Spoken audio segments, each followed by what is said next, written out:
Nous sommes le mercredi 24 août 1774 à Versailles. On peut imaginer dans le cabinet du roi, situé dans l'aile centrale du château, attenant à la chambre du roi et donnant sur la cour de marbre. Un réformateur entre au conseil du roi, c'est Turgot, qui vient d'être nommé contrôleur général des finances et qui présente son programme d'action au roi Louis XVI pour redresser les caisses du royaume. Il faut dire qu'il a un appui de taille, celui de Jean-Frédéric Philippot, comte de Maurepas, nouvel homme fort du royaume, proche de feu le grand dauphin, père du nouveau roi, qui vient de sortir de sa disgrâce et cherche à se venger de la coterie Pompadour qu'il avait fait tomber 25 ans plus tôt. Le même jour, un autre réformateur sort, lui, de ce même conseil, avec ses clients, comme on disait à l'époque, le duc d'Aiguillon, alors ministre des Affaires étrangères et de la guerre, et l'abbé Terré, contrôleur général des finances. Cet homme de 60 ans, c'est René-Nicolas de Maupoux, René V de Maupoux pour les généalogistes. C'est donc la fin du triumvirat qui gouverna la fin de règne de Louis XV avec l'assentiment de la duchesse du Barry, favorite en titre. Mais c'est surtout la fin de la réforme Maupoux qui, à lire notre protagoniste, avait fait quelques années plus tôt gagner au roi un procès qui durait depuis 300 ans avec les parlements. Il faut dire que cela faisait 10 jours qu'il avait été remplacé par Miroménil en sa qualité de garde des sceaux. Tout cela était cousu de fil blanc, pour ne pas dire doré. Et les uchronistes de tous bords, c'est-à-dire ces gens et parfois même ces historiens experts, qui ont beau jeu de refaire l'histoire et de dire que cette réforme, si elle avait été poursuivie par Louis XVI, lui aurait sans doute permis de sauver son trône, en clair d'éviter ou de contingenter du moins la Révolution française, rien que cela. Et si j'évoque aujourd'hui Maupoux et sa réforme, c'est qu'il est affaire d'indépendance et d'impersonnalité d'un côté, d'exigence de légitimité démocratique et de capacité du pouvoir légitime à faire appliquer les lois et à orienter les grandes politiques judiciaires de l'autre. En soi, des questions à la résonance contemporaine évidente. Alors, qui est notre personnage dont l'action publique en tant que chancelier de France et garde des Sceaux aurait bien pu changer le cours de l'histoire pour peu que le jeune roi Louis XVI ait pu avoir la main ferme et la sagesse de son aïeul. Notre Maupoux est né en 1714 à Montpellier. Il est le fils aîné de René-Charles Maupoux. Oui, tous les fils aînés ont pour prénom René dans la famille. Et d'Anne-Victoire de Lamoignon, mais il grandit à Paris, à l'hôtel de Châtillon, et pour cause, son père est un parlementaire parisien. Mieux, il deviendra premier président à Mortier du Parlement de Paris, avant d'entrer au conseil de Louis XV et de devenir garde des Sceaux en 1763. C'est un grand destin qui attend notre petit René-Nicolas, car après le lycée Louis le Grand, déjà à l'époque, il entre lui-même au Parlement de Paris, noblesse de robe oblige, pour être rapidement nommé président à Mortier en survivance de son père en 1737. En 1944, il épouse une riche héritière, Anne-Marguerite Thérèse de Roncherolles, dont la maison chevaleresque remonte au Xe siècle. C'est un très beau mariage, donc, pour cet aîné d'une famille anoblie un siècle plus tôt, et comme beaucoup ayant acheté sa charge au Parlement. Le mariage est de courte durée, sa femme meurt quelques années plus tard, en laissant 2 orphelins. C'est important pour notre histoire, quand la petite histoire rencontre la grande, car le précepteur de ces 2 garçons ne sera autre que Charles-François Lebrun, futur 3e consul, architrésorier de l'Empire et duc de Plaisance, qui, ayant vécu la réforme Maupoux de l'intérieur, on y vient, saura mettre en garde le premier consul Bonaparte contre les dangers d'un contre-pouvoir exacerbé de la justice et des magistrats quand il s'agit de faire la loi. Notre homme poursuit donc sa carrière sans anicroche, encore que ses collègues magistrats se méfient par trop de son loyalisme à l'égard du pouvoir royal. Les parlements existent en tant que délégataires de l'autorité législative et judiciaire du roi, mais depuis les guerres de religion, on peut dire qu'ils ont progressivement grignoté une parcelle de souveraineté attribut royal, au point que l'on ait pu parfois parler de gouvernement des juges avant l'heure. Maupoux, de toute manière, rejoint Versailles, avec son père, renouvellement nommé garde des Sceaux, et ce dernier est âgé, et Louis XV a la bonne idée de placer le fils aux côtés du père pour l'aider dans ses missions et apprendre le métier sur le tas. Et en 68, c'est l'avènement tant attendu. Son père part à la retraite, occupe la charge de chancelier de France 24 heures, et voilà notre René-Nicolas, maître du royaume après Louis XV. Alors âgé de 54 ans, écrit Michel Antoine, c'était un homme petit, avec de gros yeux proéminents sous d'épais sourcils noirs, un front assez bas, un nez long et terminé en carré, une grande bouche relevée sur le côté, le teint jaune et bilieux. Il était sévère, pénétré de ses devoirs, infatigable au travail, abattant en se jouant une besogne considérable, capable de conduire une entreprise sans dévier, l'esprit toujours tendu sur les affaires. Ses défauts étaient l'excès de chaleur et la précipitation, écrit son biographe Michel Antoine dans Le Conseil du roi sous le règne de Louis XV. Rapidement, les choses vont se corser, pour arriver au coup de majesté de 1771, qui restera donc dans les annales comme la réforme Maupoux, une réforme manquée pour Jean-Luc Charty, mais une réforme bien inspirante pour ses successeurs, même s'il faut le reconnaître, le système des parlements sous l'Ancien Régime n'a aucun équivalent et revêt une complexité qu'il faut commencer, dans un premier temps, à lever. Juge judiciaire, juge constitutionnel, législateur, administrateur, un parlement d'Ancien Régime est un peu tout cela à la fois, mais tantôt bien plus que cela et tantôt bien moins, selon les régions, selon les époques.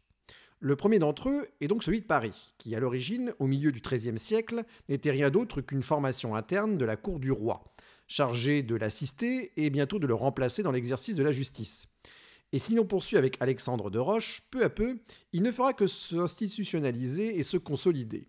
Au titre de la justice, première mission royale, le Parlement est aussi le conservateur des lois du roi, qu'il est chargé d'enregistrer à cette occasion, de contrôler en adressant le cas échéant d'humbles remontrances au roi. Celui-ci étant souverain peut toujours passer outre en recourant de manière ultime à un lit de justice qui a pour effet de suspendre la délégation confiée aux magistrats du Parlement. Les relations sont donc parfois houleuses entre le souverain et ses parlements, et le 3 mars 1766, Louis XV, frustré de n'avoir pas pu faire la série de réformes qui devaient permettre au royaume de se remettre de ses dettes et surtout de la guerre de 7 ans, récemment perdue face aux Anglais, va au-devant du Parlement et tient un lit de justice. Cette séance s'appelle la séance de la flagellation, du nom de la fête du 3 mars. On a tous appris cela en cours de droit constitutionnel en première année de droit. S'ensuivit une fronde des parlements avec notamment l'affaire Lachalotée, du nom du procureur général au Parlement de Rennes, qui conduisit la lutte des parlementaires bretons et des États de Bretagne contre le duc d'Aiguillon pour défendre les privilèges de la province. Arrêté à Rennes sur l'ordre de Louis XV en 1765, puis exilé à Saintes en 1766, la lettre de cachet fait grand bruit et à chaque fois que Louis XV veut faire enregistrer un édit, c'est la croix et la bannière face aux sempiternelles remontrances de ces parlements qui jouent des coudes pour rappeler qu'ils ne sont pas une simple chambre d'enregistrement, croit-il. Comprenant le risque que la fronde parlementaire fait courir à la monarchie, Maupoux conseille au roi la fermeté à l'égard des parlements. D'habitude, Louis XV lâche du lest, de peur de contrarier les grands du royaume et la haute bourgeoisie. Et puis, il a 60 ans et il préfère s'amuser avec sa nouvelle favorite, la du Barry. En 1770, Maupoux s'attelle alors à une réforme complète du système judiciaire. Le 27 novembre, il rappelle au Parlement de Paris les principes du pouvoir royal. Le droit de faire les lois nous appartient à nous seuls et sans partage. La grève du Parlement lui donne l'occasion de frapper un coup décisif. Dans la nuit du 19 au 20 janvier 1771, les parlementaires parisiens sont arrêtés et exilés. Leurs charges confisquées puis rachetées par l'État par l'édit d'avril 71, et l'immense ressort du Parlement de Paris est divisé en 6 circonscriptions avec au sein de chacune un conseil supérieur, nouvelle juridiction souveraine, le Parlement de Paris subsistant mais à la tête d'une circonscription beaucoup plus réduite, par édit de février 71. Pour ces nouvelles juridictions, la vénalité des offices est abolie, la justice est rendue gratuite et les magistrats étant désignés par le roi sont rétribués par l'État. Donc ce n'est pas un coup d'État puisque Louis XV ne fait que reprendre la délégation royale initialement accordée au Parlement. Mais c'est lui qui, en pleine légitimité du pouvoir législatif et du pouvoir judiciaire, mène un coup de majesté. Dans l'ensemble, la réforme est plutôt bien accueillie. Seuls les princes du sang et une partie de la noblesse s'élèvent contre une réforme qui apparaît comme une manifestation intolérable de l'arbitraire monarchique. Ils lui feront payer quelques années plus tard, provoquant les malheurs de Louis XVI. À Monsieur le chancelier de Maupeou, 1771. Je veux bien croire à ces prodiges que la fable vient nous conter, à ces héros, à leur prestige qu'on ne cesse de nous citer. Je veux bien croire à ce fier Diomède qui ravit le palladium, aux généreux travaux de l'amant d'Andromède, à tous ces fous qui bloquaient Ilium. De tels contes pourtant ne sont crus de personne, Mais que Maupeou tout seul du dédale des lois et sut retirer la couronne qu'il est seul rapporté au palais de nos rois.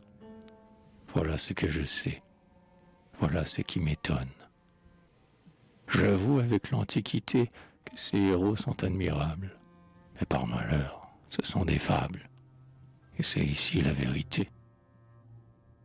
Alors quelle mouche a bien pu piquer notre magistrat nommé garde des Sceaux et chancelier? Pourquoi se retourner contre ses pairs? Eh bien de prime abord, la qualité du personnage principal peut surprendre. Maupeou est un homme de sérail, parlementaire. On l'a vu, ses aïeux ont exercé au sein des parlements. Le qualifier de traître à ses origines serait pourtant une erreur. Ce serait oublier que le milieu parlementaire n'est pas monolithique. De plus, son père occupait une fonction particulière au sein du Parlement de Paris, celle de premier président, qui commandait une certaine modération et une qualité de médiateur entre l'autorité royale et les autres magistrats. Jean-Louis Chartier décrit bien la défiance et les contestations de Maupeou père et fils, durent essuyer de la part de certains collègues jusqu'aux boutistes. Enfin, ce serait oublier que de façon générale, c'est toujours un peu contre lui-même et contre ses serviteurs, ou supposait-elle, qu'un État se réforme, précise encore Alexandre de Roche. La confiscation des charges parlementaires, moyennant une indemnité, l'abolition de la vénalité dans l'accès aux fonctions judiciaires, la gratuité de la justice, la réduction drastique du ressort du Parlement de Paris au profit de nouveaux conseils supérieurs, exclusivement dédiés à la fonction judiciaire souveraine, mais aussi la simplification des procédures et l'unification des professions judiciaires, tels sont les axes principaux de cette réforme Maupeou. On peut parler de révolution, certes, mais Jean-Louis Chartier fait aussi ressortir son caractère modéré. Le pouvoir de remontrance du Parlement de Paris n'est pas vraiment supprimé, mais simplement resserré dans des bornes admissibles pour l'autorité royale. On contemple également toute l'habileté de la finesse du chancelier dans l'application de la réforme dans les provinces, jouant des divisions locales et de la faible popularité des parlements. Enfin, il n'y a pas atteinte à l'indépendance de la magistrature dans l'exercice du cœur de sa fonction. La justice est rendue aux particuliers, même si le roi reste toujours au sommet de la pyramide judiciaire. Maupeou ne cherchait qu'à réprimer les abus les plus criants dans le fonctionnement de la justice et empêcher les intrusions outrancières des juges dans l'édiction des lois et la politique gouvernementale.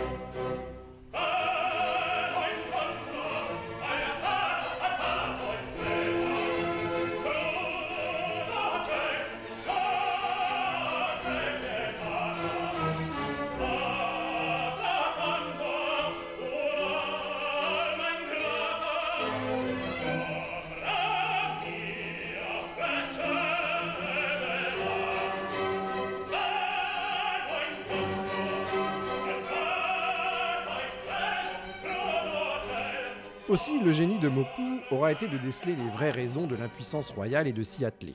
Imposer le pouvoir légitime face à la captation rampante de la part de souveraineté qui avait été précédemment déléguée, mais dont la délégation avait été dévoyée en contre-pouvoir non constitué. Bien entendu, la réaction de Maupeou contre l'indépendance des juges ne passerait pas de nos jours et n'aurait au contraire aucune égalité ni légitimité. Mais ce qu'il faut retenir, c'est bien entendu la réaction salutaire d'un pouvoir légitime, royal ou élu, contre l'empiètement et les coups de force d'un pouvoir qui n'est que délégataire. C'est la seule leçon que l'on pourra tirer de cette réforme Maupeou qui aurait pu éviter une révolution dite.